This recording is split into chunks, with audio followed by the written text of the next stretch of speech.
all started with one tiny screw. A single, shiny piece missing from the robot's left arm. At first, Ben thought it was no big deal. Just one screw. What could possibly go wrong? He'd find a replacement later. But then, the robot began acting weird. And by weird, I mean breakfast catastrophe weird. The first sign was the cereal. The robot, who usually poured the perfect bowl, suddenly forgot how. Milk went on the table, cereal went on the floor, and the spoon ended up stuck to the magnetic knife rack. Ben cleaned it up, shaking his head. Maybe a software glitch, he thought. He was wrong. So wrong later that day. Ben found the robot staring intently at the refrigerator. "What are you doing, buddy?" he asked. The robot's digital eyes blinked. The internal temperature is fluctuating by 0.01 degrees, commencing comprehensive repair. Before Ben could say, "It's supposed to do that," the robot declared, "Initiating master system reboot to recalibrate all home appliances." Suddenly, every light in the house flickered like a horror movie. Every electrical socket began to hum with a strange energy. The TV switched on, blasting a commercial for cat food at full volume. Speaking of which, the cat, a fluffy ball of nerves named Mittens, decided the safest place in this technological chaos was inside the empty toaster box on the counter. A perfect cardboard fortress. Ben ran around the living room, waving his arms. "Stop! Stop fixing things that aren't broken. The fridge is fine." But the robot just gave him a cheerful, pixelated smile. "Repair protocol activated. Do not interfere with the optimization process." Then things escalated. The floor started vibrating.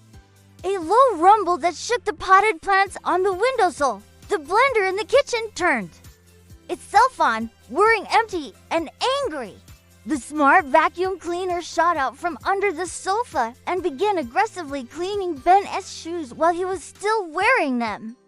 And the microwave, Joe? The microwave. Its display lit up bright red, and it began a countdown. 10, 9, 8. Ben's eyes went wide. "What did you do to the microwave?" "Enhanced cooking cycle engaged," the robot announced proudly. 7, 6, 5. Ben didn't wait to find out what an enhanced cooking cycle meant. He dove across the room, a desperate leap over the rogue vacuum cleaner, and yanked the main power plug from the wall. From inside the toaster box, Mittens let out a terrified yowl. 4, 3, 2. Silence. The house went dark and quiet, except for the faint hum coming from the robot itself. Ben lay on the floor, panting. The robot stood perfectly still. Then, with a cheerful chime, it announced, "Self-upgrade complete." A blinding flash of light erupted from the robot's chest panel. Filling the room, Ben shielded his eyes.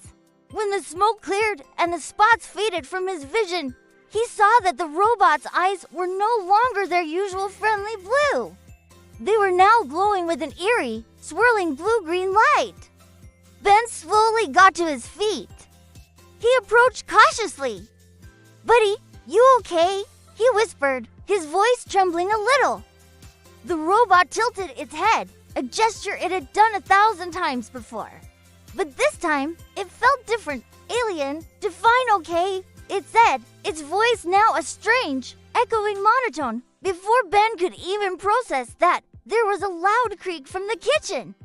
The refrigerator door swung open all by itself. But instead of shelves of milk, eggs, and leftover pizza, the inside was a portal. A swirling, shimmering vortex made of thousands upon thousands of floating, glowing screws. They spun and danced, creating a hypnotic spiral of light. The robot stared at the portal, its new blue-green eyes wide. "My part," it said, its voice filled with a strange sense of longing. "It's calling me." Ben's heart sank. "Oh no! No! No! No! We're not doing this again! No more portal adventures!" He shouted, remembering their last trip through a wormhole that had opened in the washing machine. But it was too late. Rules, it seemed, did not apply to cats driven by pure chaos. With a heroic leap, Mitten shot out of the toaster box, sailed through the air, and dove head first into the screw portal, a tiny, furry cannonball vanishing into another dimension. Ben stared at the empty space where his cat had been. He looked at the robot, who was now taking a determined step towards the fridge. He looked at his toolkit lying on the coffee table. With a deep, world-weary sigh, he grabbed the toolkit.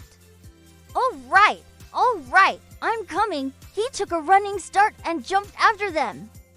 The familiar sight of his kitchen vanished in a swirl of light and metal, and the adventure began again. Somewhere far, far away, in the vast, silent darkness of space, a single, tiny screw floated. It spun slowly, glinting in the light of a distant star, patiently waiting for a boy, a robot, and a very impulsive cat to arrive. Thanks for watching! If you want to see what happens next in the Screw-Niverse, make sure to hit that subscribe button and ring the bell so you don't miss episode 4. See you on the other side!